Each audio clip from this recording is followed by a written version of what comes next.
Salam alaikum wa rahmatullahi ta'ala wa barakatuh. Une question nous est parvenue au sujet des degrés à suivre pour la prière. Le 12, le 15 ou le 18.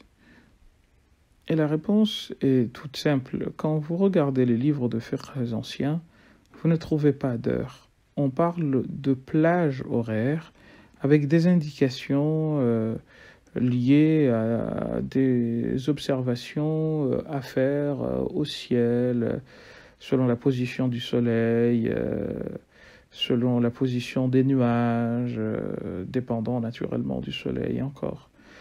Et là-dessus, il y a des observations qui sont faites, qui varient selon les lieux naturellement, mais également selon les saisons.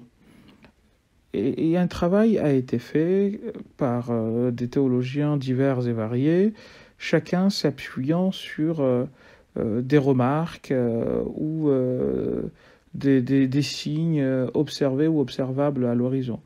Raison pour laquelle nous disons à tous de ne plus se prendre la tête sur tel ou tel calendrier. Prenez le degré que vous voulez, ou si je puis dire, prenez le calendrier ou le degré de la mosquée la plus proche. Et chaque mosquée est libre de choisir parmi ces calendriers celui avec lequel elle est en phase. Et il n'est pas permis de venir dans une mosquée, de trouver qu'un calendrier X est suivi et de dire non, le bon c'est l'autre. En fait, c'est faire preuve d'ignorance en termes de fiqh. Encore une fois, il n'y a pas d'heure.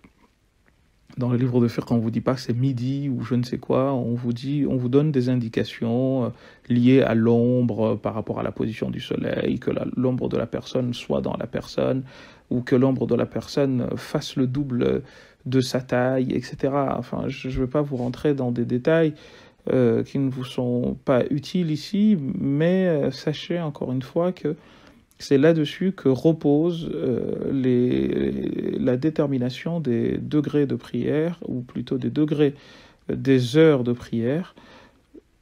Arrêtons de nous prendre la tête là-dessus. Donc, dans notre mosquée, on prend tel degré, dans tel autre, on prend tel autre degré. Ce n'est pas un sujet qui mérite des débats, parce que les degrés sont tous basés sur des observations qui sont toutes prises en compte dans les livres de fiqh et ainsi déterminées. Barakallahu fikum wa salam alaikum wa rahmatullahi ta'ala wa barakatuh.